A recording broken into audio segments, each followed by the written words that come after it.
There's something that you're not saying. It's part of the game you're playing.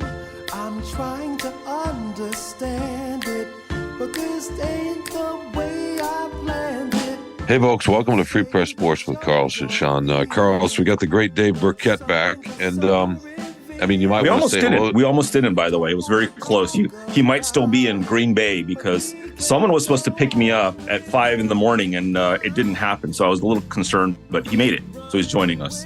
Wait. Well, I have some travel grievances to air about Shawn that we can get to later on. Too. His desire to always pack or to check a bag. So I just want to put that out there early. Maybe we can get to that later. Yeah, well, my bag doesn't fit in the overhead bin. I mean, I guess I could try to be selfish and, to take up 5 bins or whatever, but it's Is it like a trunk steamer? Is that what it is? It is. And it needs 2 people to carry it, because I carry Kate Winslet on the Titanic. I carry a full kitchen in it. No, Dave, it's great to have you. And let's get right into it, man. So Dave, let me ask you about this. Carlos, who loves to talk about other people writing about golf, who just wrote back-to-back columns about golf, wrote a column about golf where he said, well, there's my opinion and there's other people's opinion, but he didn't actually share what his opinion was. What do you think of this little attempt at sorcery where he his trolling, you could see, wanted to come out, but then he pulled back, so I wasn't really sure what he was saying. Can you help me make sense of this, Dave? Well, I mean, I don't want to go too far into some of the Carlos columns here where, he wrote the Lions season off back at 1-6 or after. I was the only one. Everybody else believed in what was going to happen. Yeah, I was the only one. I think I picked them to win 7 at the time, but I was a little off. But anyways, I picked them to win 9, but that's okay. Yeah, at the time when they were 1-6. But no, look, Jared Goff is a complicated case in some ways, right? Because there are many, many people who thought he was a bridge quarterback for the Lions, myself included. I think there's a lot of people that, still feel like the Lions can do better at quarterback, even as well as Jared played. And when you have a high pick in the draft like the Lions do, there's certainly a lot of people that wonder, well, maybe for the good of the franchise, you should look at quarterback. But Jared played so well here late that the Lions aren't going anywhere with him. And I don't know exactly what Carlos was trying to get at with some of his, columns or thoughts on Jared. But I think because Jared's a California guy, that Carlos obviously has to like him, right? I mean, that's part of it. You don't want him going anywhere. Yeah, okay, that doesn't count. Different part. Yeah, it's just 2 different states. Yeah, those people find each other. He played really well, and he was a huge reason why the Lions had success. And I think the Lions, judging by their comments the last few days, they are all in on him going forward. But I don't fault anyone who still has, some questions about him. You just have to realize where the Lions are right now and how well Jared played. And if you acknowledge that, you can still have your doubts and maybe think that the Lions should do other things, but realize that the Lions they appear to be all in with Jared Goff right now. Let's give your opinion, Carlos. Someone who didn't have doubts. Let's go back. Think about what I've said. He's the hero. No, you wrote. It was really interesting, and you sort of stopped yourself. You wrote that there was your opinion, which you didn't say what it was, and then you wrote. And then there's basically the fawning. I don't think you used that word, but the fawning in Allen Park over him. So it seemed like you don't really like the fawning, but I wasn't sure, and I wasn't sure why. So just. Here's I've written it many times. I mean, here's the chance. Here's the chance. No, it seems like your opinion is changing, though. My opinion has been, first, it was that, he didn't look like the answer at 1-6. He didn't play terribly or anything, but he wasn't enough of a difference maker, which is what I wrote when he needed to be. But he played really well. He played at a Pro Bowl, borderline MVP level during this big stretch. What was it? 29 touchdowns, 7 interceptions or something like that, 9 interceptions at the end of the year. Should have been a Pro Bowler, better stats than Kirk Cousins, who is in the Pro Bowl. He was, and Dan Campbell put it on him in that last, the clinching play on that 4th and 1. He put it on Jared Goff to make that pass to Chark, and he did it. And we saw Goff's ascendance, right? Under Ben Johnson, which is problematic because Ben Johnson's probably going to be gone, but he did not only what he was asked to do, but even more. I think he exceeded expectations. He didn't do more, but he exceeded expectations. He's earned everybody's trust. I think even the fans, like Dave says, it's complicated. It's not, if he had a Facebook status with Lions fans, relationship complicated. I mean, it's you want to believe in him. You want to think, oh, okay, we got this position nailed down. Now let's address the defense. But even because it was Ben Johnson's first year, there was a little bit of an adjustment time, I think, with him in the first part of the season, which is normal. But he did catch fire later and played very, very well. So that's my opinion, and let's just backtrack just for a second, because I just want to make sure Dave's okay, because Brad Holmes was kind of rough on him yesterday. He did not like Dave's question about, you got the number 6 pick. What do you do with that? You consider quarterbacks. And Brad Holmes did not like that. His answer, right, was very telling of what you talking about, Willis. Like, why are we going to draft you? What are you going to do, Dave? What he said, put your general manager head on, Dave. What would you do? Well, no, I think my question was, I framed it, well, with having the number 6 pick, right? There's a lot of talk about what you do there, and quarterback will inevitably come up. And can you unequivocally say that Jared Goff is the quarterback that you're going to build around for the future? Because for the past 2 years, even though, Brad insisted yesterday that, I never saw him as a bridge, and this is, the Lions have always said good things about him. They've never have they come out and said, Jared Goff is our guy. We're building around Jared Goff. This is 100% our quarterback of the future. They've always left the door open for, drafting his replacement in each of the last 2 drafts. I mean, financially, not that they should have committed to him with a new contract or anything, but financially they haven't done that, gone to those lengths yet. So no matter what they've said, they've always left themselves an out. And I just wanted Brad to commit to Jared for the future, because as you said, Carlos, I mean, we all saw the level that he played at down the stretch here. But, to that point, right, like, he missed a throw late in the Dolphins game when they had a chance to win. He missed a throw late in the Bills game when they had a chance to win. So there still are, look, in the NFL, there's Patrick Mahomes and Josh Allen and Joe Burrow, right? And those are the 3 best quarterbacks in the league. And those 3 teams always have a chance to win. And, if you look at the rest of the landscape of the quarterbacks, you're probably talking about Justin Herbert and who knows, maybe Trevor Lawrence. All these really good quarterbacks are in the AFC. And so I think where the Lions are, to win in the AFC, you need one of those elite guys. You're not running the gauntlet of beating, Josh Allen and Patrick Mahomes unless you have a Joe Burrow or someone, right? In the NFC, who's the elite quarterback? Like Jalen Hurts? No one. Yeah, maybe Jalen Hurts. So you don't need to have Patrick Mahomes to win in the NFL right now. And that's where the Lions are. And when Brad said yesterday, it's a lot easier to get worse than to get better at quarterback, he's 100% right. You need to make sure you get the right guy if you're going to go young. And what the Lions have right now is they have a pretty good quarterback, and a better quarterback than a lot of us thought when the Rams were pushing him into this deal because they didn't want him anymore and they thought they needed a quarterback to win a Super Bowl, which they did. And so the Lions have, and Jared, to his credit, they've rehabbed him. He's rehabbed himself. He's become what a lot of people thought he could be when he was the number 1 pick of the draft. And he's done enough now to give Lions fans, I think just about all Lions fans, belief that he can lead them to where they want to be the way this league is constructed right now. So I'm not a big numbers guy, but this idea that he didn't play well or struggle a lot in the first half of the season is just not true. I mean, it's not empirically true by the numbers. Now, I know the numbers don't always tell the whole story, but let's think of it this way. First of all, if we're talking about quarterback rating, he was over 100, which is a nice benchmark, 4 times in the last half of the season, 3 times in the first half of the season. His completion percentage was actually about the same if you go through the whole year. I thought you weren't a numbers guy. His yardage was very, very similar. The one difference is the interception, although he didn't go crazy with interceptions in the first half of the year. But I think to your point, Dave, there were a couple throws he might have made, but from what I remember, the defense was the much bigger issue in that 1-6 start, and not necessarily Jared Goff, who had some really, really good games in that mix. So it's not like he just turned it on from the Packers on. He didn't make a lot of plays in that first Packers game, right?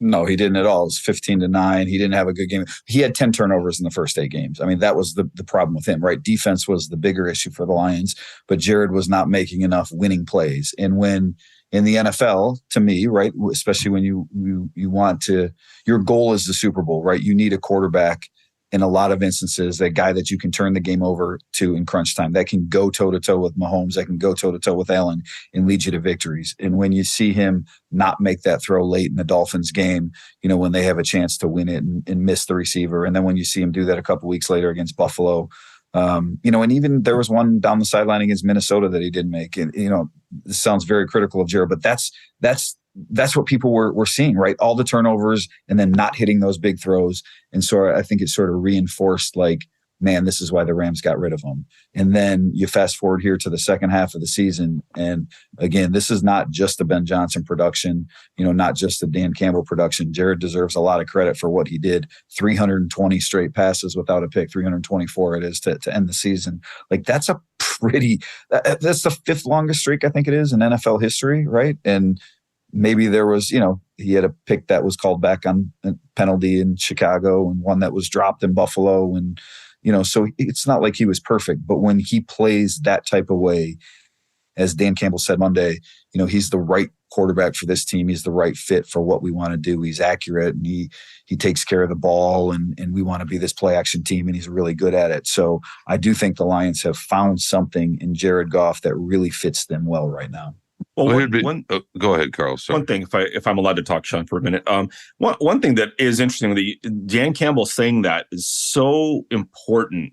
He's the right fit for what we want to do, because you can go get a Patrick Mahomes, whatever, or Justin, whatever you want. But if it's not, if it doesn't fit, if it's the personality, if there's some issues, and one of the things that Campbell talked to us about after that Green Bay game was that he's out there firing the team up, getting them ready, like he said, pouring gas on it, before a big game. And then he tells Jared Goff, all right, go calm them down now. Yeah. And you need that. You needed the crazy cop and the calm cop. That's what he needed. And it works that way. You need a symbiotic relationship. And that means a lot. That's not in any of the little, nerd pointy head stats that you just read, Shawn. You can't find that there. That's where this does work. And that's where I think we saw the growth of Goff this way. I mean, for those of us who actually went to the practices, Shawn, and talked to Jared, we would talk to him every week. And I sensed you weren't there. Wait, acting like you were there. Every Wednesday, every Monday and Wednesday I was there. No, you weren't. Can't prove it's just the worst kind of hypocrisy. And by the way, it's not stat nerds. Coaches use. Dan Campbell was talking about analytics yesterday. Here's the point, Dave. How many throws did he make in the last half of the season? You're talking about he missed some throws earlier. What were the throws that stood out to you? I don't know what. 4th and 1 against Green Bay. How about that? Right, a dump off over the line. Right. I mean, he made a couple. He made throws against Seattle. He made throws against Philadelphia. I know he missed one against the Dolphins, but he made enough throws to score 30 whatever points it was. What I'm saying is, it was really the defense. Maybe it's the throws he didn't make, the interceptions. How many times have you ever seen him make a Mahomes, or the throw that Josh Allen made to set up the field goal to win? I mean, Goff's not going to make that throw ever, right? Well, look, and that's, I think, Brad's point, right, is that there are so few quarterbacks like that in the world, right? I mean, Josh Allen, Patrick Mahomes. That's why they're Josh Allen and Patrick Mahomes and Joe Burrow, okay? Like, so short of that, the Lions aren't in the market for a quarterback. I mean, that's what I took that to mean. And who knows, right? No one knew Patrick Mahomes was going to become Patrick Mahomes. Otherwise, he wouldn't have made it to pick 10. And same thing with Josh Allen. But so you never know what, these quarterbacks coming out in the draft are going to be. But the Lions are the very Bears knew Mitch comfortable Trubisky was going to be that's why they traded up to get him too. Let me ask They're you, very comfortable with Jared Goff as their leader right now. Let me ask you both this, because this is really what it comes down to. This is the question. Can they win a Super Bowl? Because that's what they're talking about now. They want to go after the division. They want to get in the playoffs. Okay, fine. You're in the playoffs. Can you win a Super Bowl with Jared Goff? I want to hear both of you on that. Right now. Go ahead, Dave. With this team. Well, I mean, again, I go back to that point that if the Lions were in the AFC, no, because they wouldn't be getting past that. They wouldn't run that gauntlet of great quarterbacks and great teams. In the NFC, who's a great team in the NFC right now? No one. I mean, so do the Lions have a shot? The Lions were playing as good a football as any team in the NFC at the end of the year. I would have picked San Francisco over the Lions had they met in a playoff game. I'd probably I'd pick Philadelphia. Like, those two teams were probably more complete, better defensive teams. So I think those teams are better teams than the Lions right now. And Philadelphia has some draft capital to work with. They're going to be good for a long time too. But yeah, I think the Lions will enter next season as one of the NFC favorites. And as everyone has said, right, you get in the dance, and especially if you win the division, you have a home playoff game or two, you have a shot. So do I think the Lions can get there with Jared Goff?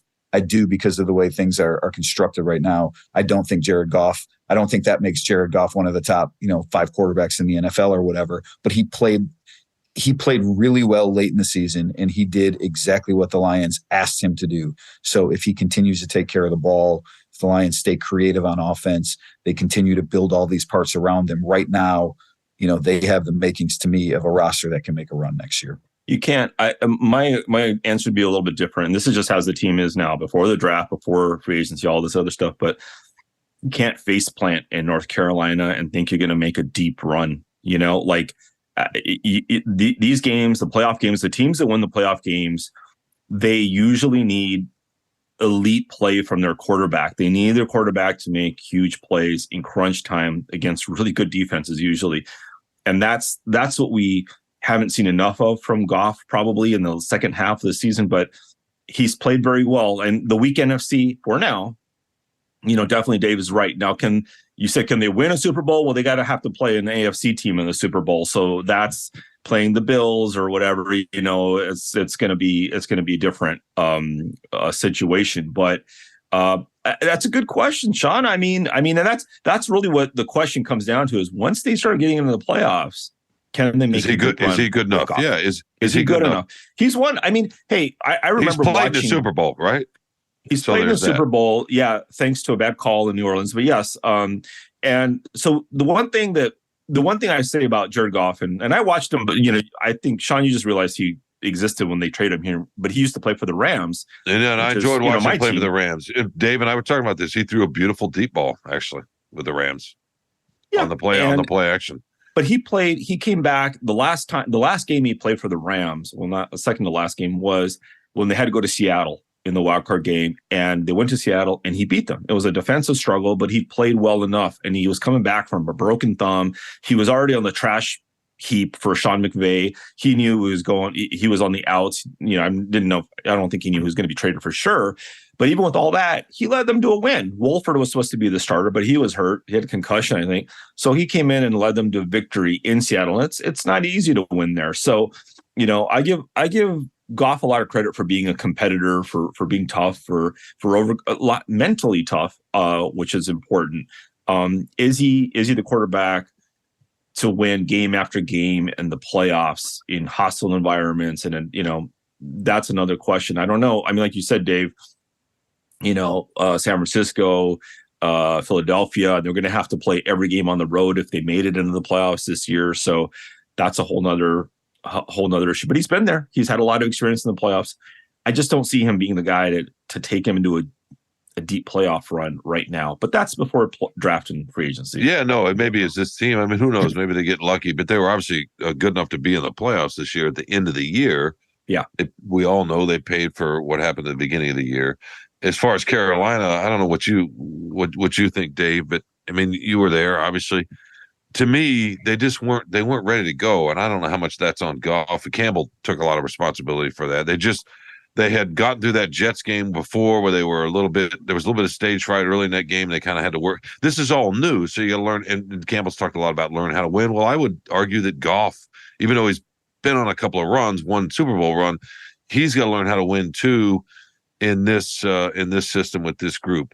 I would real quickly. This is what I would liken Goff to, and this is going to sound a little crazy, but a couple of years ago when Tampa won the Super Bowl, that was not Brady's prime, right? Brady was still good, but that wasn't his prime. They beat Mahomes because they had one of the best defenses in football, and they had a great offensive line. And if they can get this defense, this young defense, to that kind of point, Goff can absolutely win a Super Bowl in a scenario like that. That was not vintage Brady. You remember that? He made one great pass against the Packers in the title game, and they kind of hung on defensively at Lambeau that year. So to me, that's how the Lions could do it with Goff, is a situation like that. I think 2 points. First, Carlos, you made the point about, you can't face plant and win out on the road, late in the season against a team like Carolina and win. The Eagles did it, and they didn't have Hurts, but they did it against the Saints, who are, just as bad a team, if not worse than the Panthers. So I think, sometimes it's easy for us to say that. And I agree, like that was a bad loss. And ultimately, it was one of the things that cost the Lions. But, to Shawn's point, that wasn't, completely on Goff. I didn't think Goff played poorly that game. That was an all around, butt kicking. And yeah, Shawn, like that's, again, in the NFL, right? Like the Chiefs always have a chance because of Patrick Mahomes, no matter what their defense looks like, no matter who the receiving core is, right? Look what they did this year with guys that no other teams wanted, right? It's not like Patrick Mahomes has these awesome weapons around him outside of Travis Kelce. Andy Reid is just a really smart offensive guy, and Patrick Mahomes is great, and they've done super well with what they've had. The Bills have a chance because of Josh Allen. The Bengals always. So those teams that have great quarterbacks, that's the way to build in the NFL to ensure yourself sustainable long-term success. When you're a team like the Lions or like those Bucs a couple of years ago, you can win, but it's tougher to keep that thing together because in the NFL, you got to start paying those guys at some point, right? And it takes 11 really good pieces on defense to make that a really good defense, rather than having that really good quarterback and maybe a good offensive line. And you can be sustainable more on offense with fewer parts. So I do think there is a window that the Lions are approaching that they can win with Jared Goff. And so, I've gone back and forth on this. You guys know I've been a quarterback guy for a long, long time, and have thought the Lions should have taken one really since that 2020 draft when Herbert and Mahomes or Herbert, I'm sorry, and Tua were both available for them. But I do think the way that Jared played here late in the season kind of should give Lions fans hope that they are approaching this window, that if they do the right things elsewhere on their roster, and Brad Holmes has done them so far in his first couple drafts, if they build a really good defense, keep this defense young, if they add the right playmakers, and they've got some good parts around them right now, that maybe they can make a run in an NFC that does not look like it has any really elite teams. Oh, that makes. I mean, I like that, and I forget who asked the question yesterday. Are you a player away? Maybe it was you, Dave. Yeah. Are you one player away? An elite player away from really being a contender? Whatever it was. Yeah. And I mean, literally a player, no, but one or two star players. Big difference makers, especially on defense, maybe a lockdown cornerback. And this is about free agency. Are you going to spend on somebody and bring them in here? Right. I mean, look at the Rams. They got Jalen Ramsey, and that transformed the defense. You already had Aaron Donald, but you got Ramsey, a lockdown guy, made a huge, and then they got Von Miller for the playoffs last year. But it's a tough ask because it's a young defense, whatever, there's promise. But what did they finish? 30th in defense and 32nd? I mean, they were last in total defense and scoring. They were among the last. Allowed, yeah. I mean, they got a long way to go on defense. There's promise, but and to your point, Shawn, I mean, the defense is what held them back. Goff didn't do enough, could have done more, but the defense was definitely the big Achilles heel of the first half of the season. So they were historically bad, Remember, they were historically bad, the defense early in the season. Absolutely. But hey, look, let's take a quick break. We could talk about. It's funny. We'll fill the whole podcast with Jared Goff. That would make Carlos happy. But let's take a quick break, and we'll get right back into the Lions talk and the great Dave Birkett. What do we need to say here, Carlos? We'll be right back with more Free Press Sports with Carlos and Shawn. Is that all right? That's good. Okay. All right. See you in a sec. Welcome back to Free Press Sports with Carlos and Shawn. Dave, and thanks for uplifting this podcast. You know what I mean? It's helpful too with me and Carlos. I mean, Carlos is, a handful, right? Well, I add to the good looking factor, that's for sure. So. Well, you do with me for sure. I mean, Carlos is handsome, and there's no question. Well, we can't bank on this so because Dave apparently has a really high price for video appearances. So we can't afford this on our podcast. Kroger gift cards will work. So all right. How about some scratcher tickets? Lotto's what, 1.3 billion? Mega Millions. I'll take those too. So man, that would be so. If you win it, are you going to buy lunch for the media room if you win it when you come in to work? I'll buy lunch for you guys for the next podcast that you have. I think that would be great. All right, let's get back to this topic of the Detroit Lions. And I'm curious what both of you guys think about.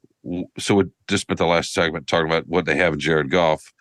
Let's talk about what they have in Dan Campbell and in Brad Holmes. And you can start with whatever one you want, but it's kind of looking forward. Do they finally have the general manager that can put a Super Bowl roster together? Do they finally have a coach that could kind of, do some elevating with that roster and be a difference maker in that spot too? For both of them. Wait, before you answer that, I want to hear about the grounds crew. I hear it's pretty good. Elite. That was a great line. I love that line. When you say your grounds crew is elite and you say your coach is elite, doesn't that kind of it takes a little bit of the steam out of the word? I mean, he's giving people that don't get props, man. That was I love. And he's doing exactly what they didn't used to do. That was a dark cloud hanging over that place, right? So that's why he's here and why Dan Campbell's here. Anyway, go ahead. It was like an Academy Award speech. It went on for 10 minutes thinking was there anyone he didn't thank? I'm sorry. Go ahead, Dave. That's what he's supposed to do though, right? Like you gotta shout out all the people behind the scenes. And I know people definitely appreciated that, right? And he did. He highlighted, pro personnel department, right? For making moves that especially the pro personnel department from which I came, where I was. Well, okay. So I want to make this point because Carlos had said, right, that the question that I had asked Brad yesterday about if they're one player away. And that really was sort of free agency focused because, the Lions have not spent in free agency these first two seasons. And, Brad's, I feel pretty confident in saying, he comes from that less need school where like when it's time to make a run, right. And when it's time to go all in, like, I think Brad will do that, right. And now's not necessarily the time, but the Lions do have a shot here. And so, is this the time for them to go out and spend on a big ticket for, free agent item? And I know before Roquan Smith agreed to his deal, some people sort of looked at Roquan as maybe the guy that could be that piece on defense, and maybe there's a defensive lineman out there, Deron Payne or Hargrave, somebody like that, Jesse Bates, a safety, somebody like that you look at that could really be, really have an impact on defense. And so I don't know that the Lions are, at least judging by Brad's comments, that the Lions are going to, be making any of those type of moves this offseason. But the one thing that Brad has done a really good job of, and I think we all agree, is building this roster and finding some of those steals, be it in free agency, like Isaiah Buggs with help from the pro personnel people or in the draft with a guy like Amon-Ra St. Brown in the 4th round or Malcolm Rodriguez in the 6th round with the help of some of his scouts. That the Lions, they just seem to really be connected in how they view these people. And when you find somebody like that, when you get 3, 4, 5 starters like they did or might have done this year in the draft, like that is a really good foundation to set yourself up for really good long-term success. So do you think that that they finally have the general manager? I do. I think, I mean, to me, the draft is the lifeline of everything that you're building. And the early returns on Brad Holmes from his first 2 drafts as general manager are, I don't think you can say anything, negative about him, aside from maybe, hey, don't risk a 2nd round pick on a guy with some injury issues like Levi. But look, he's hit stars at the top of his draft with Penei Sewell, and who knows what Aiden Hutchinson, if he'll be a star, but he had a really good rookie season and as good or better than anyone else at the top of the draft. He took some chances with a guy like Jama where he traded up, saw the talent.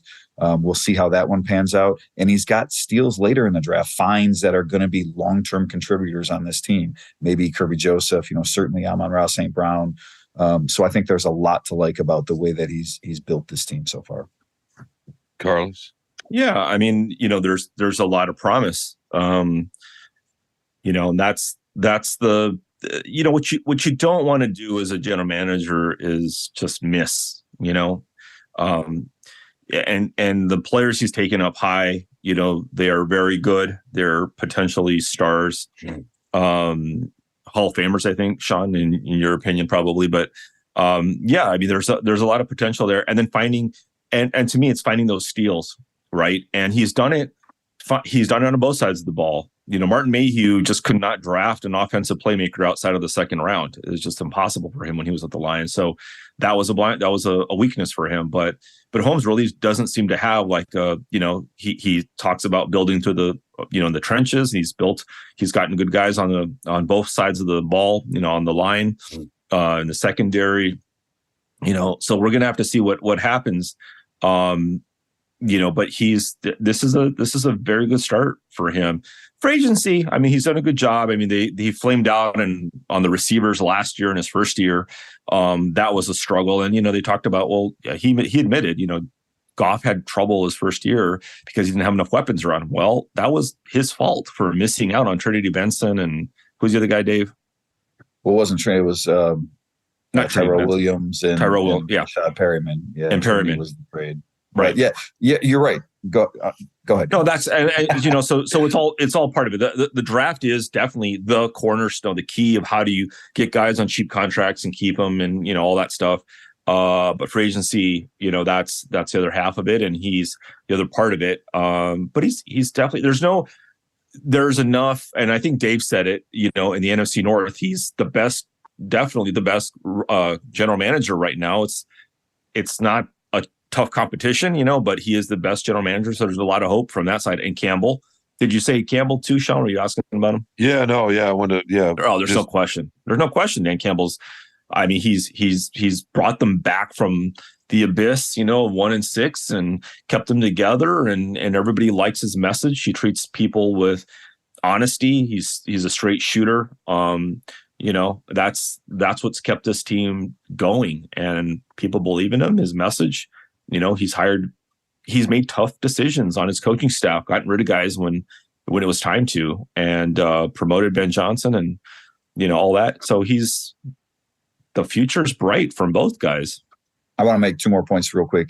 One is, free agency. I've never really bought that much into it, right? It's sort of fool's gold. So I like what the Lions have done in free agency because they haven't signed any big contracts. You know what I mean? Like Jamal Williams is the only free agent that they've got from another team that they've signed to a multi-year deal. There's no, that's what you're plugging holes until your young guys are ready and you're ready to pay your own guys. And so doing that, I like that approach, even though, people want the big ticket item, the shiny new thing, but it doesn't. History has proven it doesn't work out often that way. So I like that approach. And then two, Shawn, you asked about both these guys. The thing that has really impressed me is they seem like they have a plan, right? And again, there's many plans that you can win with in the NFL, but they wanted to build these lines. And that's what they did. They added Sewell to a great offensive line, to make it a great offensive line, to a really good collection up front. And then they've gone heavy on the defensive line. So exactly what Dan Campbell's vision is for this team, that's how Brad has built it with his acquisitions.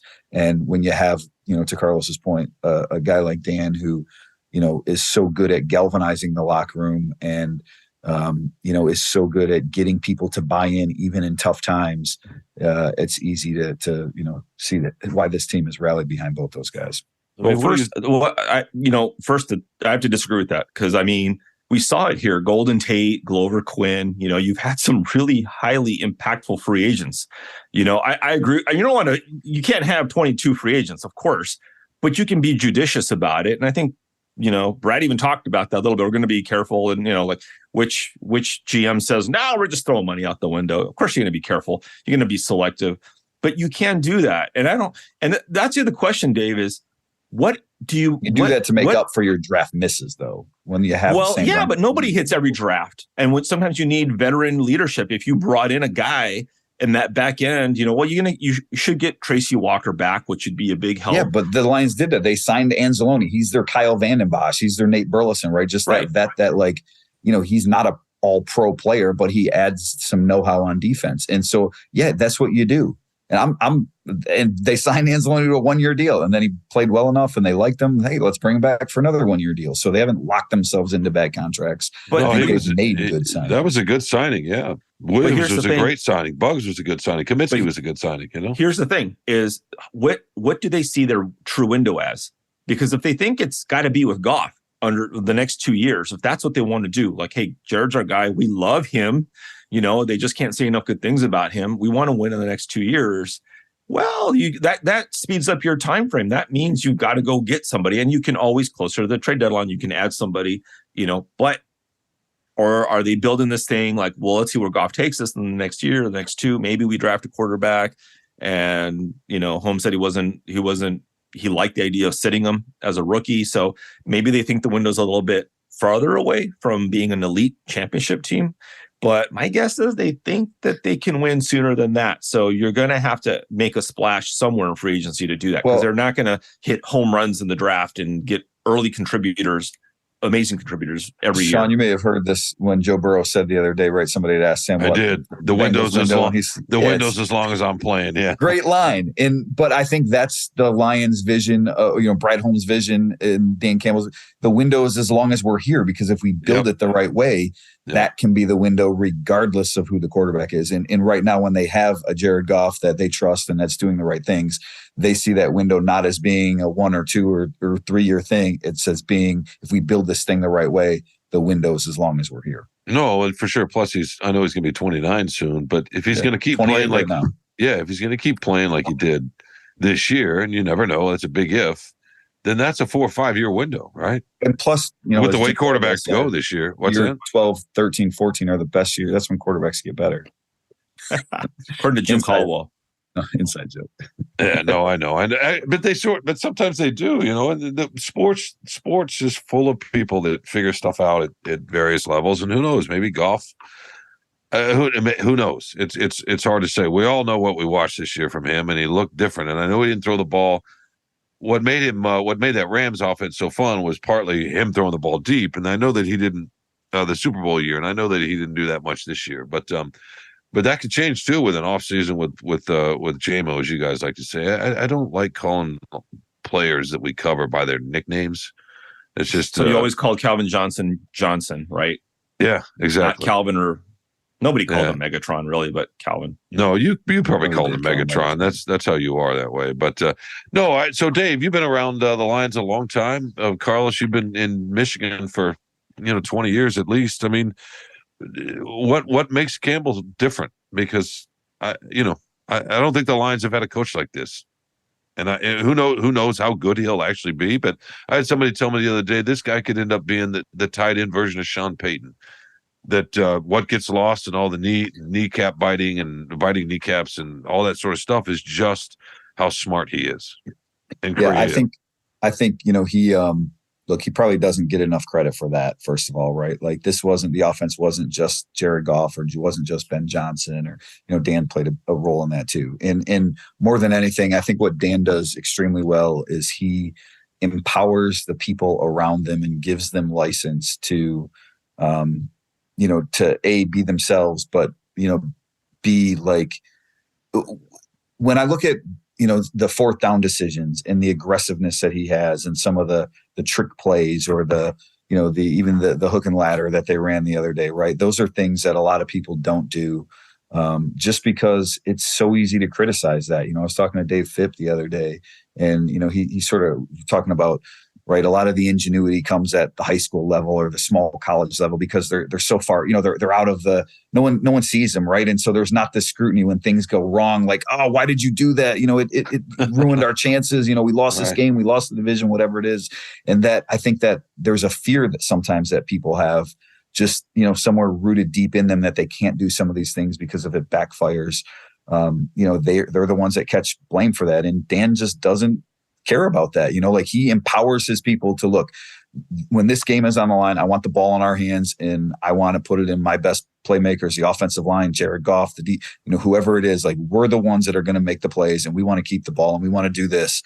And I think when you do that, it gives the people around you so much belief and confidence, and it empowers them so much that I think that's a very underrated part of who he is and a part of this team's success, that he's built this belief in all these people around him, from the players to the coaches to the staff, that you do your job and I'm going to let you do your job, and I want you to do your job because I believe in you. And then when they go ahead and do that, it just sort of builds and compounds. And that's a big part of why I think the Lions, have had so much success, and why they believe in Dan Campbell so much. Carlos, what do you think? You've been a long time observer of this franchise. Have you seen anything like this before? No, he's unique in the way that he. I mean, from I talked to Anzalone about this the other day, and he was with him in New Orleans, so he has a longer, deeper perspective probably of Campbell than the other players, and he said he's just genuine. He's a genuine guy. He doesn't BS you. He tells you where you stand, what he thinks, good or bad, and I think but to Dave's point, yeah, that's the coaches, the players. This is what we expect if you come through with it. If you deliver, I'm going to believe in you even more. I'm going to give you the tools. I'm going to give you the support that you need to do your best. And I mean, I think for us, Shawn, I mean, definitely, you've been to a couple of practices and press conferences this year, and Dave and I've been to a few too. And he's different. I mean, he's just just in Green Bay, one of the I don't know if this speaks to who he is and the key to his personality, but he has his little hat on after the game. It was really cold, and we're talking, and it's a big, exciting game, blah blah blah, and it's just in the middle. He's like, "Hey, am I talking too loud?" It's like I have this hat on, and I saw him do that. Yeah, and it's just like this human part of him of just he doesn't get mad, he doesn't get he doesn't. It's endearing to be yourself, especially when you win. You got to be. There's no question. And you know what? One of the things that people say a lot in the NFL, which I think is wrong, is a lot of the coaches like to say, "Oh, the best advice I got was be yourself." What if you're a jerk? Being yourself doesn't really work out. Campbell is not a jerk, but he is himself, and it works out when you've got a winning personality. And with Campbell, I don't sense there's like this agenda. With Caldwell, it was very much like we're going to be a good, upright citizen, God-fearing family man team, because it was the reaction from Schwartz where it was, the Dirty Dozen. Everybody was getting in trouble every week, and it was a program out of control and all this stuff. And Schwartz was full of himself, and Patricia was telling guys to, stop slouching and fighting with the media, at the beginning. And Campbell just came in and that's the funny thing about the thing people get wrong about Campbell all the time. Even locally, people ask about this all the time. What's he like? Is he a meathead? Is he whatever? Like, no, he's actually a pretty introspective, insightful guy, but it's with the hard candy shell of a dude who listens to Metallica, and that's what gets lost. That's what you watch Hard Knocks. It gives you the wrong impression because they like watching him do 100 up downs. They like having him talk about drowning people in the shallows or something weird and all that. That's just like kind of a fun, wacky part of his personality. It's not the meaningful part. The meaningful part is I respect people. I'm genuine. And I don't take things personally. And he even made a joke about, I was going to get fired at 1-6 or whatever. He knows how he's been around the game as a player and as assistant a long time. He doesn't take things personally. The very first thing he said at his very first press conference, because you remember, right, the Lions wanted or thought about Matt Campbell was, I'm glad the Lions got the wrong Campbell, right? Like, from the minute he said, I told my agent I'm Matt Campbell, right? Yeah, it just is so genuine and endearing, and he is who he I'll tell you something else. That first press conference, right? If you remember, people remember this, he had made these homophobic comments when he was at Texas A&M as a player. And there was a big dust up about that. They came up again, whatever, And I asked him that question. I wanted him to have a chance to address it personally, right off the bat. Tell me what you think. Didn't get pissed. Didn't take exceptions. Like, yep, he owned it. Like it was a mistake. And good. That let him move on. He didn't get angry. How can you bring this up? And it's been 20 years, whatever. That's the way that was the first thing that showed me this guy's different. This guy knows how to be a leader. He knows how to answer tough questions about himself. And it's probably going to be about his team. There's going to be tough times that come up. And sure as heck, the Anthony Lynn thing, the Aubrey Pleasant thing, he had to make some tough calls on those. That's unique. And he's done it when he's made those calls. You can see it's bothered him, because he respected those guys, but he had to do it for the betterment of the team, and he was willing to do it. Other guys are loyal to a fault and like, why aren't you going to make a change? And they wait till the end of the season. It's like, nope, don't have time for that. We got to make a move. There's friendship, but there's the profession and the game, and we got to move on. We can't afford this. One thing, real quickly, that has always stuck with me was the story from the anecdote from Kelvin Shepherd, right, about his hair. He had dreadlocks, and he was trying to get into the coaching the ranks, so to speak. And he was worried that he might not look the part, that there's still that old boy network. And he talked to Campbell about it. And he's like, absolutely, you're not. You don't need to cut your hair. You're not going to cut your hair. You come be here who you are. And I don't know if I'd give him that advice.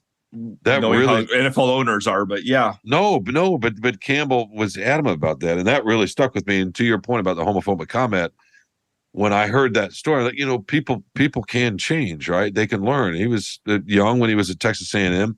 And the culture, thank goodness, has changed a lot with him in the last 25 years, right? When you think about, I'm not trying to excuse what he said at all, but we've all learned. I think we all look back and say, oh my God, I can't believe I maybe thought that way and I didn't realize it, right? So, but to your point about him owning it, look, we need to take one more quick break here, Carlos and Dave. But I have one last topic. We'll keep it fairly short, but I have one last topic I want to get to with the Lions.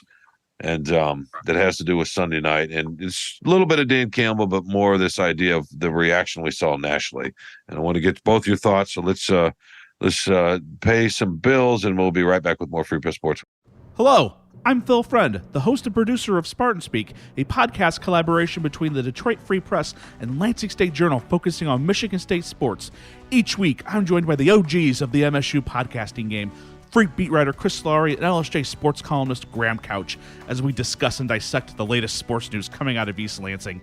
Not only is Spartan Speak one of, if not the longest-running MSU sports podcasts out there, you won't find a show with two people as clued into the Spartans as Chris and Graham, each of whom have spent a decade-plus covering MSU and bring years of institutional knowledge and insight to the podcast.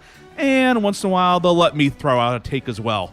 Along with discussing the latest news, we'll break down the Spartans' last game on the hardwood and the gridiron. What went right? What went wrong? Jet sweep. Again?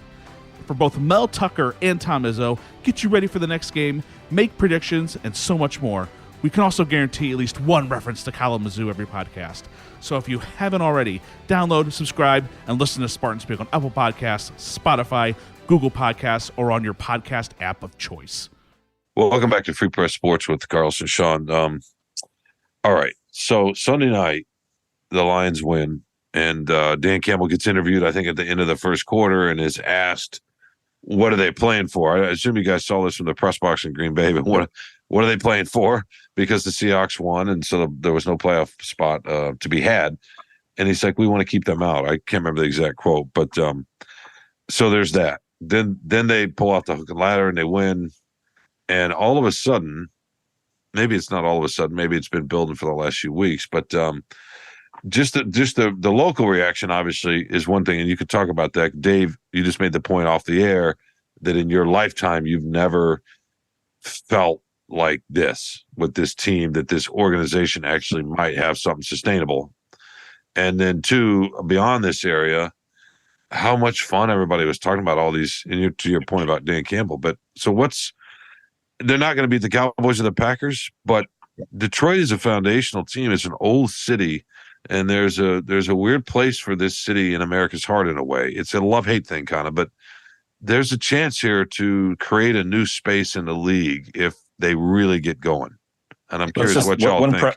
One little thing for preface for whatever Dave says is he's going to say nice things because the Lions finally have a head coach who doesn't hate him. So go ahead, Dave. I don't know. Maybe Dan's angry about me or at me about something. But and I got along with other coaches in their tenures. But no, look, what we were talking about off air is that's exactly what I said. Like in my adult life, at least, right? I don't ever remember being as positive about what this team is building than right now. 2011, Matthew Stafford was young and Ndamukong Suh was young. You looked at that roster and you thought, wow, they might have a couple stars. So maybe they could really be something. They didn't do anything 2012. They brought everyone back. They fell apart. They went 4-12. And it was kind of like, maybe this thing's a house of cards. 2014, really good defense. One of the best in the NFL was Suh, but then Suh left and it just never seemed sustainable. And in this thing, because it's so young and because of the people involved, it definitely does. And Shawn, what you were saying about Dan, I think is 100% right, that, he is because of him, the Lions organization is so easy to root for among people across the league, right? This is an organization that's been beat down, and Dan is such an everyman that it's easy for people in Pittsburgh or Dallas or LA or whatever outside of their team, if you follow football, to be like, you know what, man, I really hope that team wins because they haven't done this in a while. And I really like that Dan Campbell guy because he's just so genuine. And so I think even though the Lions don't have, a star on the magnitude of a Patrick Mahomes or a Justin Jefferson or, some of these personalities that the game is really built around, I think there's enough of that in Dan that, this Lions team can really be like when the schedule comes out next year, the Lions are going to have, 4 or 5 nationally televised games because they're such a hot team right now and such a feel-good story. And for that to not be a Pittsburgh or a Green Bay or a Dallas, I think that really says something about what Dan and Brad have built and about, Dan's personality. Let me just say that Shawn's revisionist history, because he wants another easy column to write about how great everything is. 2011 was different. Okay, we cannot forget that. And I don't know, Davey, did you cover 0-16 and 08? I did. 0-16 was my first. I was at the Oakland Press. My first full season covering the Lions was 0-16. Okay, so there was some optimism there too after 7-9. You're right. Coming back when people forget, because they want to villainize Jim Schwartz and whatever, but coming back from 0-16 in 3 years in 2011, right? That was a huge deal. People really believed in this team. And Schwartz was much different. People forget Rod Marinelli, I don't even know if he knew the offense existed. I mean, he was basically a glorified defensive line coach on that team, couldn't complete a sentence, fought with the media, all this different stuff, just terrible head coach. And Schwartz came in really smart, he's cocky and all that stuff, but he was winning. That 2011 team, okay, you want to denigrate it. I mean, okay, so who was the sack leader? Cliff Averill, 11 sacks. Kyle Vandenbosch, 8 sacks. Sue had 4 sacks that year.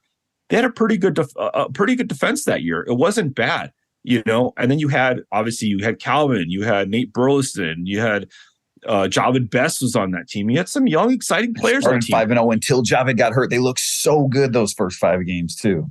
Yeah, well, that's the thing is nobody could see that, but you weren't sure. You didn't know what was going to happen. That was the beginning of this whole CTE stuff, and he became the poster boy of that. But there was a lot of excitement, and obviously Stafford. There was a lot of excitement around that team. Obviously, it didn't work out, but I think this reminds me a little bit of that time of maybe this is the start.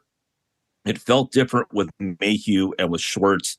And even Lewan. Yeah. I mean, Lewan's always, he's kind of been viewed a little bit differently, but they had a smart kind of promising brain trust at the top. So this does feel similar that way in some regards. But right now, at least, Campbell feels a lot different, a unique figure in the coaching ranks of the Lions, but it feels a little similar to that Carlos, part. Shawn, just one other thing on that, because Carlos is right. Like, 2000. Like I said, right, it was a lot of optimism. It was so young, and who knows, right? Sue, I mean, he's got a potential Hall of Fame resume. Stafford looked like he might be a star at that time, but I think people like Schwartz too because he sort of brought that confidence, that sort of like swagger. Dan does, just in a different way. Dan is more, grounded with some of that, right? He doesn't come across as he's popping his collar up, and but don't say we're scared. Yeah, the Lions needed some of that under Jim too, and I think Jim's personality. A lot of people, they're similar in some ways, right? Jim was a heavy metal guy too, and he had some ties to Belichick and Parcells. So I do think there are some similarities between those two. No, there's no question.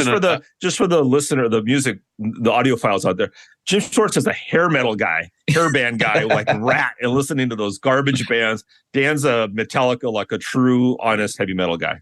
Okay, so you're denigrating Poison and yes, Poison and Rat, Motley Crue and all that. No, there's no revisionist stuff in here. No, that team was fun. I remember being at Ford Field, especially I can't remember what team they beat in that 5-0 start, and Best went crazy. And Bears. No, there was fun and there was some optimism. What's different now to you? Obviously, the coaching. There's a difference in how the coaches are perceived for sure. But what's different now, and what I've sensed from just readers, fans, and just your own observations, is that was potential stars, right? There were potential stars. It was fun. It was electric. And you're right. Cliff Averill was a really good player and went on to win a Super Bowl in Seattle. However, even then, and this ended up playing out fairly quickly, there wasn't the sense that this was going to be a physically dominating team on either side of the ball. And that's what's different now. And that's what's speaking to this region a little bit, because people like to think of it, whether it's real or not, people like to think of themselves that way. It's why Campbell's tapped in so well around here, right?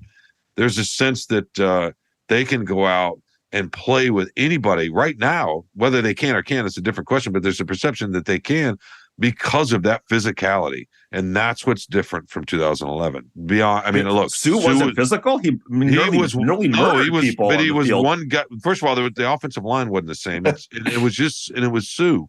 Right? I'm calling Dominic Royal and telling him that, but go ahead. No, it's just different. Sue, Nick Fairley, Vanden Bosch. I mean, those guys offensive are tough line dudes. wise, it wasn't quite like defensive line. Sue was a nasty dude, man. He was great. Fairley He was a great player. Fairley was an animal when he felt like playing. But he wasn't. He was. Vanden Bosch had the best motor I've ever seen him. Any player. Fairley had incredible. Pollock was good. Incredible balance and skill and speed for his size. No, he was a freak. He just didn't use it. I don't know if this team right now is like, people are like, they're going to kill us. They're maulers. I don't know if that's really who they are right now. No, they are on the offensive line. That's how they play. And they're tough-minded. They're just tough-minded in a way and that's what people are sensing. Anyway, I think you're right, Dave. Nationally, you're right. They haven't been good in so long, except for a couple of blips here and there. Your 2011 blip, obviously the Barry stuff. But let me tell you nationally, Shawn, it's different. Let me tell you how it is. I'm not talking about pundits. I'm talking about the football fans. Football fans, whatever you want, anybody not in Detroit or Michigan, the way the Lions are going to be perceived is basically the Bengals. The way people look at Detroit is they're generally a ne'er-do-well team from a city I don't want to visit. It's Detroit or Cincinnati or it's like a second-rate city. It's people different. Don't want to come here. It's not. It is. That's how people view it. And it's like they may have a good season here and there. They deserve that reputation. It's going to take a long time before that. No, of course they do in terms of being the losers forever, but it's different, right? It's like an Ozark. What's funny is we're talking about the Lions sucking every year and the inevitability of that. But to compare Detroit and Cincinnati, that's just not true. Detroit is nationally, it's absolutely true. That's people. It's absolutely not true. It's absolutely not true. No, but you think Coney dogs are great. So it has you're to do a Michigander, man. Come on, I'm not a Michigander. I grew up all over the world. Detroit is associated with things that shape this country, right? And it's just different.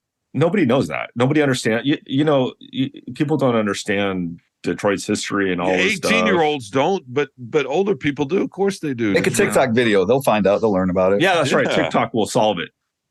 What do you mean nobody knows that? There are people that come from all over Europe to listen to music here, whatever, and tour the factories. There's a different kind of people are obsessed with the fall of the 20th century and all. There's all kinds of layers, not to mention Motown and the Cars and all that sort of stuff.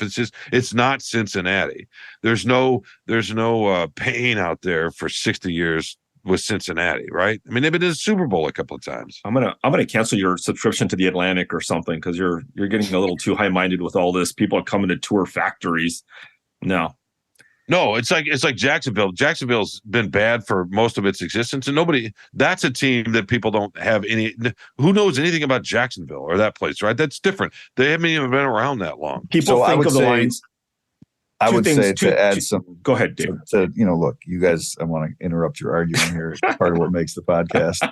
But I do think Detroit, the Lions, could be like the Bills. The Bills have become a lovable team, right? It's not. They went to 4 straight Super Bowls. What are you talking about? Yeah, but they're a similar type of city, and they're not like it's to Shawn's point, right? We're not talking Jacksonville, and since he has a great quarterback too, but we're not talking. But the Bills, there is something where people, I think. They slayed like the Patriots, who for 20 years were the best thing in football, right? And now the Bills with a really fun quarterback and an offense that's great to watch in this cold weather. Like there's just tailgaters that jump on tables. Yes, that all of a sudden people right. People you can respect the Buffalo football fan, and they slayed this dragon that everyone in the NFL hated. Well, the Lions could be the same thing because no one likes Green Bay. Like Green Bay is the most beloved or hated team in the NFL, right? But the Lions finally get over that Brett Favre, Aaron Rodgers hump, and maybe if with Dan Campbell leading the way, maybe people they will start to gravitate towards the Lions and be like, man, that's my, I really like that team outside of my other team.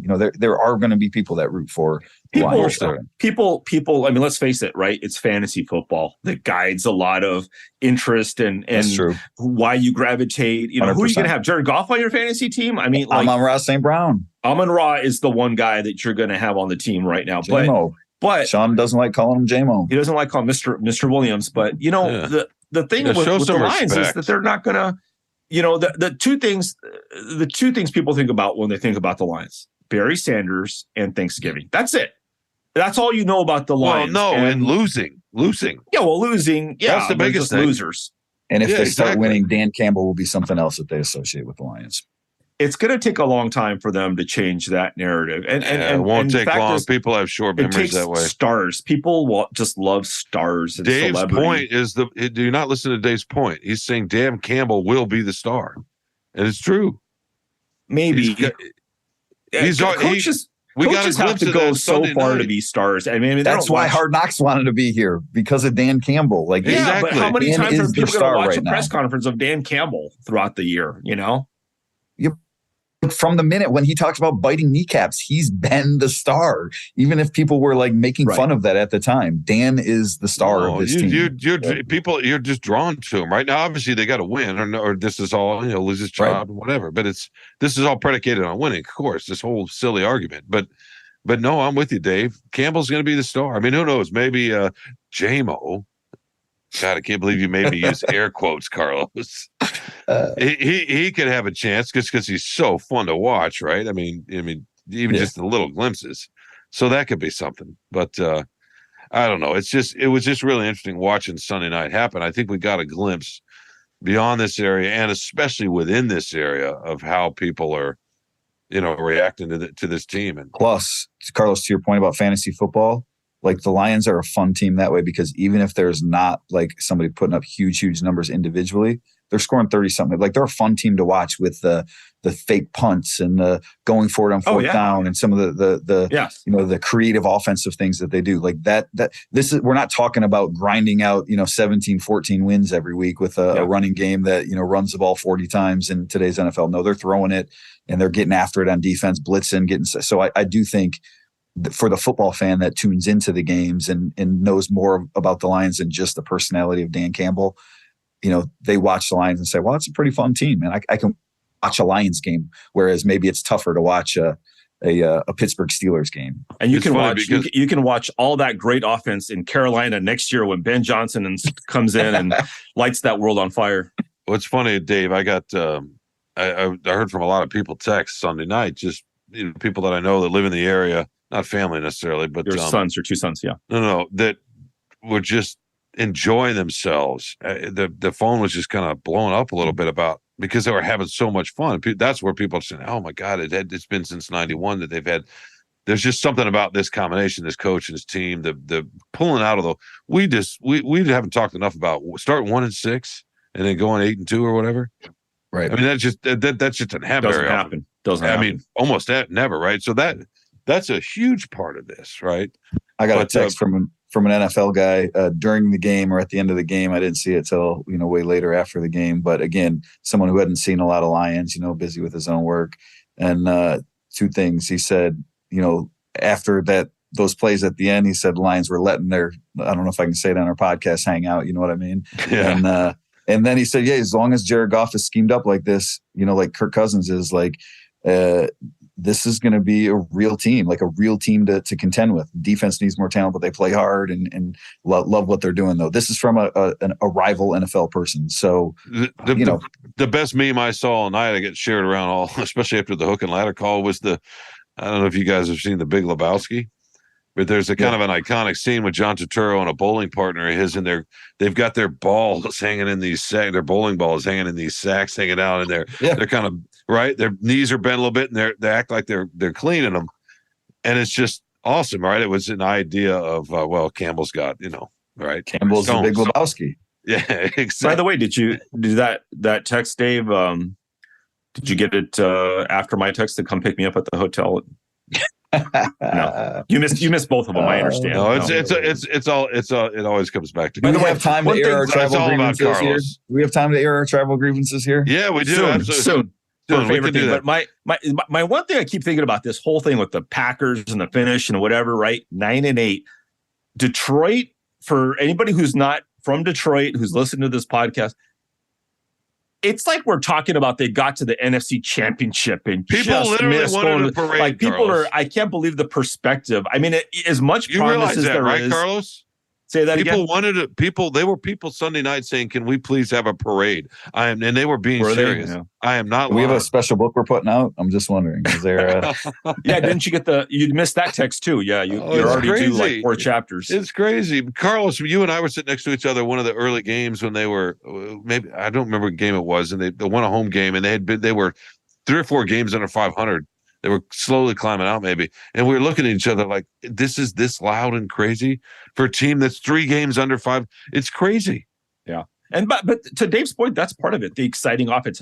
It's a fun team. Offensively, it's a fun team. And Campbell's part of that and all that. It's fun to watch. And it's true. The NFL is a very conservative league in many ways, but especially like play calling. You're going to run the ball until they stop you and whatever. And so, yeah, it's fun. There's a lot of promise, and hopefully they can keep going, but it's just hilarious. We'll see. The best damn 9-8 team you've ever seen in NFL history. No, Dave's talking about this is the most promise they've had in his whole life. Basically, it's the promise. It's not the 9 2011. Yeah. It is. No, the 2011 was. If Sue was nicer to him, he would have said that was the best. No, team. it was built. Sue was very mean. I love covering Sue. He was. Yeah, it was funny to read. He was a good and player, he was man. really fun to watch, man. When he was young, he was some kind of player. No, that's the same with Calvin Johnson. Right. Yep.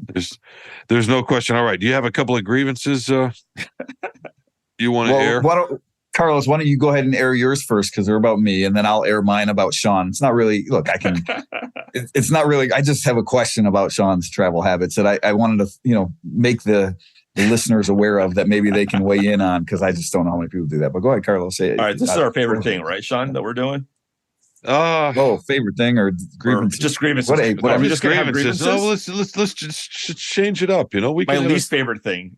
You can have a favorite thing too. It doesn't matter. I mean, Dave's got to have a favorite thing too. I do have a favorite thing. You know that. My favorite thing and my least favorite thing are kind of tied a little bit, I guess. All right, well, go ahead. My favorite thing was going to Lambeau Field for the first time, and not only did I get to go to Lambeau Field for the first time, and it was a big game, it was a fun, exciting environment, I got to see every square inch of outside of Lambeau Field, because the person who was driving me to Lambeau Field didn't bother to Google it or Waze it. So we drove around every neighborhood of Lambeau Field in Green Bay several times. A cop lied to us to go to the wrong way. So Mr. Birkett and I finally arrived, and what were we, about a mile away from? We parked about a mile away from the stadium. It was a long walk, but it was a lot of fun. It lived up to the building. You've been there, Shawn. They had the fireworks, the field. To think that, man, Curly Lambeau was here and Vince Lombardi, and this was the Ice Bowl. It was just cool. It was just a really cool environment. Like Dave said, as we were driving home, nobody knows about the Ice Bowl, Carlos. Come on. I know. Okay, 2 in the morning. Just like they don't know about Motown. Yeah, nobody knows about the Ice Bowl. Yeah. They just go to the factories where they made the cheese curds. That's what people come to Green Bay for. But so Dave and I were driving home, and he's like, we were talking about the whole, to use a Shawn word, the zeitgeist of, I've never used that word. That's a Carlos word. Use it all the time. That's a projection Carlos word, right? And Dave says, this is like, we were both like, how can fans stand out there? It was like, with the wind chill, it was like 14 degrees, 2.5 hour, 3 hour game. And he's like, but I get it. It's a bucket list thing. You should go. He tells fans who ask him what road game, Lambeau was the place to go. And it was a cool environment outside the stadium, Title Town, all the stuff they do. So I would tell fans, as much as you hate the Packers, and there was so much hate for the Packers, even the Lions, they crossed the line a little bit with some of their stuff. The tweet they sent out with an FTP hashtag, whatever, a little tough, but I would fun. say go. It was a fantastic time. I really enjoyed going it, even though I almost got abandoned in Appleton by my what's your grievance driver. What's your grievance? My grievance is that I almost got abandoned. Texting at 5 a.m. Hey Dave, are you picking me up? No answer. I told him to leave his ringer on because I knew he was going to fall asleep. We had 2 hours to sleep in the hotel. Like, no. So I'm like, something either really bad has happened to Dave or whatever, but I'm not getting a ride to the airport. So I had to call a Lyft to take me, but it all worked out. It was a fun trip, and it was good to share it with Mr. Birkett too. All right, Okay, Dave, what are your grievances and your favorite thing? Okay, first of all, in my defense, on our journey around Lambeau Field, the lot was impossible to find. They moved the regular media parking lot. It's a different lot. It was incredibly far away. The sign there wasn't even a sign like out on the main strip that we were coming in on, and the sign was like a 4x4 little sign that was like, here, lot 15. So I can't take fault for that. I do have to cop to nearly abandoning Carlos. I typically when I travel. Wouldn't you? That's part of it. It's probably somewhere deep in the back of my head that I wanted to, but I don't usually need alarms to wake up in the morning, even for 6 a.m. flights. Like I set them, but my body just gets me up. And this one, I got back to the hotel probably 3:45 after I dropped Carlos off at his hotel. Some reason he didn't want to stay at my hotel. And then I set my alarm. It woke me up. I got a wake up call, woke me up. I hit snooze, woke up, and I was like, all right, I got to go take a shower. Fell back asleep. Woke up at 5:30, legitimately for a 6:30 flight, and saw Carlos's text. And I was like, oh, crap, I better get to the airport ASAP. And so Carlos had already found a ride to the airport by then, but that was whatever. I can cop to that. I was a bad travel partner this time because I nearly left him hanging. My That's gangster, by the way, obviously. That's awesome. 5:30 for a 6:30 flight behind him. Impressed. 5:30, awesome. 6:33 flight. Thankfully, it was in Appleton, so there was no, had to drop a rental car off too. Thankfully, it was right there. You could walk across and go right through security. So I made it barely by the skin of my teeth. My grievance. All right, my grievance, Shawn. It's not really a grievance because it didn't really affect me, but I just have to. I asked Carlos this when we were traveling the other day. Shawn, for the listeners out there, he still checks a bag when we are going on trips for like 48 hours, not even. He checks a bag. And in today's day and age of travel, I don't get it, Shawn. I need you to explain to the people why you do it. I know you've explained it to me. Just carry a little duffel, man. It's so easy. That way when you land, you can just hop in your car and get out of there too. You don't have to wait for the luggage, and you don't have to lose your luggage like you nearly did when we were coming back from Carolina on Christmas Eve. Those things are, I feel for you, man. I want to be a good travel partner to you. And so I want to give you this advice to not check that bag from now on. I'm not, I like going through airports without my main bag. And I have my computer bag, which is actually a little, there are wheels on it, which is great. I mean, I carry it over my shoulder through stadiums and all that in practice, but in the airport, why do you have wheels on your computer bag? I pull the handle out. Actually, Alicia Anderson, a great colleague of ours, great news reporter, saw that bag when we were went to the World Series to do some news side stuff in 2012 in San Francisco, and saw that bag, and then it was so enamored with it, got one herself. Yeah. So there's a young person who understands what that is. I don't like having the bigger bag through the airport. It's not big. I just like duffel bag. It's got one change of clothes having my. No, I bring shoes and I got a DOP kit with some stuff that I got to have. Part of it is 9/11. You used to be able to carry on. I didn't used to check as much before that. Used to be able to carry on. Yeah, it was. So that was sort of part of it. I just got in the habit of it, and then I just felt free in the airports and traveling without the bag. And Delta's been pretty reliable. Delta's great. We were traveling a different airline when they didn't pack your bag on the plane. No, it's true. But they do have these little travel size, things for whatever you need now that you can check. Yeah, but not the brands that I like, that I'm used to. I got a little OCD with some things like that. I like to have, I like to take the things, and I pack a certain way. I always put my whatever second pair of shoes, on this side. Yeah. I put, right. It's just part of it's just superstition with flying too. Why do you have two pairs of shoes? I don't. I bring whatever's on my feet, and then I always bring a backup pair.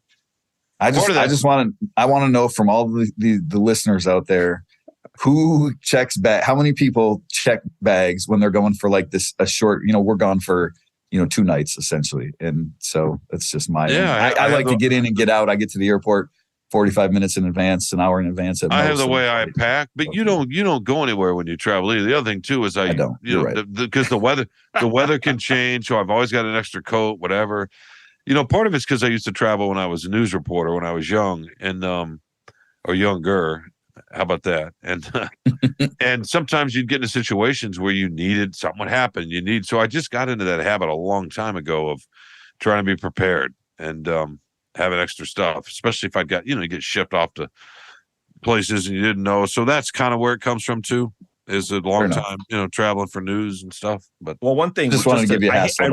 I really hate to defend Shawn, but one of the reasons that Dave does not. If you defend Shawn, that confirms that I'm on the right side of this debate. Yeah, well, we're not Mr. Birkett, who has Sky Priority Platinum, Lifetime Platinum, who gets on the plane first and can put his bag wherever he damn well pleases. That is an issue. That is an issue. Poor folk who board with main boarding. And that's not an issue for me, but that is an issue for a lot of people. That's an issue for me, for the poor folk. I mean, we got to wait. Like, well, guess what? Birkett brought 3 bags. He took up all the overhead, storage. So you got to go in front of the plane. Getting on a plane early is key in terms of finding a space for your bag. But I don't know. I just have my computer. Even my computer bag's big enough that it's no fun if it gets stuck under the seat because you need a smaller computer bag. I have long legs and it's not my bag's not that big. It's just you shouldn't have wheels on it. I've never been even gold until this year on Delta, and that's only because they carried over all the miles from the pandemic. So Carlos is, as usual, inflating my travel. What doesn't he inflate, right? I mean, that's the thing. Even though he is trying to defend me, I want to accept it. Wow. But I tried to defend him, and nope. But I don't know. I don't know that I trust it. You know what I mean? What's your favorite thing or grievance? Because you got to come up with one. He's talking about poor. I'm talking about the poor folk. You mean the people that don't grind and travel and earn that status, right, Dave? Yeah, travel sucks, man. You don't want to be on the road. But you guys slept for 2 hours, and you're talking about that some kind of. I slept for maybe an hour because I got back to my hotel at 3:45. My wake up call, I set my alarm for 4:35, and that's romantic. And that's what indicative of a rich, wealthy life, elitist life. Come on, Carlos. You know how many points? You know how many points he got? Oh my God. Yeah, not but he enough earns them. Right. He's not. Yeah, he's not. Right. This isn't a trust. He's not a trust fund. He earns them. You're acting like he's a trust fund baby out there in private jets, dude. He's out there grinding away. We're not going to bring up where he vacations during bringing us the best Lions coverage out there. Come on, man. I'm just you got to use those points because that's the only good thing that comes with travel. Real quick, just because I know you guys do a favorite thing, it's got to be DeMar Hamlin sent home from the hospital. We're taping this on Wednesday. Everything that he went through, the medical staff that helped save him in Buffalo. For him to be well enough to go home from the hospital today. Best wishes for a continued recovery. That's the best thing I saw this week. Well, that's awesome. And now whatever mine will be, I usually do my family. Like a selfish jerk. Yeah, thank you for not doing basketball. Oh, thank you. Next time. No, well, we know how much you love basketball. Yeah, that's great, More Hamlin. And now Carlos and I are just, I guess, selfish. I can't even say the word. It's a family podcast here, right? Selfish jerks. No, I took that one for you. So it's not about somebody else. You could share your own one. So I don't have any grievance really. I don't. I'm just I'm grateful to be on the podcast with you guys. How about this? My favorite thing is that we didn't have any. We didn't have to lay anybody off. We didn't have any forced layoffs, and that's a win in this industry, right? I know we lost some talented people. I guess we could say that's a grievance, but they were people that wanted to go, either into retirement or do other things or try other things, and it's part of life. But I guess that would be my favorite thing is that we didn't have to, that the paper didn't have to force anybody out. So how about that? You're here. Yeah. Yes. How about that? I'm sure you guys offered me up as a sacrificial lamb. I'm sure, but other than that, yeah. No, we wouldn't. It's got to be somebody. We wouldn't do that, and if we did do it, we'd do it when we had a big meeting. We'd do it in front of everybody. Well, I'm sure. Yeah, we'd do that. But I know the All right. podcasts aren't popular with everybody, so you know. Yeah, no, I guess not. Yeah, why are we even doing this podcast? It's a vehicle for Dave. It's all about Dave. It's to highlight his talent. Yes.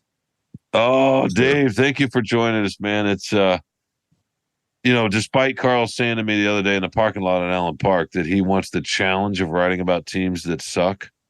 I guess we haven't had that. I embrace it. He's acting like we haven't. Sean just stops by when the teams are winning, Dave. Let's just be honest, right? When they're losing, like where's Shawn? It's like, where's Waldo? Dave, he's acted like the four teams haven't been not very good for the last 9 years. So he's resenting the fact that the Lions look like they might be okay. We'll see. I mean, the bottom could fall out next year. You know how the NFL is. But he just this little tiny bit of success, he's resenting it. You still got the Pistons and Tigers, so you're good. Yeah, no, and the Wings are showing a little bit of promise. Team. Yeah, they show a little promise. They outscored somebody 7-5 the other night. That's impressive. Maybe Dave, you can come back and talk about the Wings at some point. Anyway, all right, enough about Carlos's misanthropy. It's we all know what it is. We love him. Misanthropia. Oh, here we go. I didn't say zeitgeist. We all know how he is. He doesn't like human beings, but that's okay. We love him anyway, right, Dave? I like one human being. Sometimes. All right, man. Thanks for joining us, Carlos. Any parting words of wisdom to our man here, to the listeners? We'll got to have him on right before the Senior Bowl, right after the Senior Bowl, pretty soon. So I'm sure Dave's looking forward to it. Yeah, we're actually going to be sleep I get in traveling. We're going to be looking forward to the draft in a way that's going to be a little different, right? Yeah. I mean, yeah. As long as he sets us alarm for the right time, we'll have one. Yeah. Hey, Carlos is right. If you have a chance, go see a Lions game in Green Bay. It's a great place to see a game too. It is. Even if you have to walk. How far did you guys have to walk? 10 miles to get to the stadium? It was almost killed. Bob Wadowski almost just dropped dead on the tundra there. He almost didn't make it when he was walking with us. And it feels a lot longer when it's cold, That's the thing. And windy. Yeah. All right. Dave, thank you again. Carlos. You got it, guys. A pleasure as always. Who else are we thanking, Carlos? This is a tough one. We have to thank our producers, Andrew Hammond and Robin Chan, but executive producers, Kirkland Crawford and Anjanette Delgado, and editor, Peter Batia, technically still, right? Yeah, no, we got him for one. I think we can thank him next week, too. We got him for one more week. Okay. And Peter Batia. Can't believe he's times. Bailing on us, but, that's the way it goes. He could only take so many podcasts. Yeah, we can talk about him a little bit more next week. I think next week is officially his last week. All right. We want to thank you, the listener, of course, for giving us time. You can find us wherever you find your favorite podcast. You probably know that if you already listened to us. I don't know why we're saying that. The most important thing is when you're on Spotify or Apple or wherever you do go, subscribe, rate us, tell us how great Carlos is. Tell us you want Dave on every week. I'd love Dave on every week.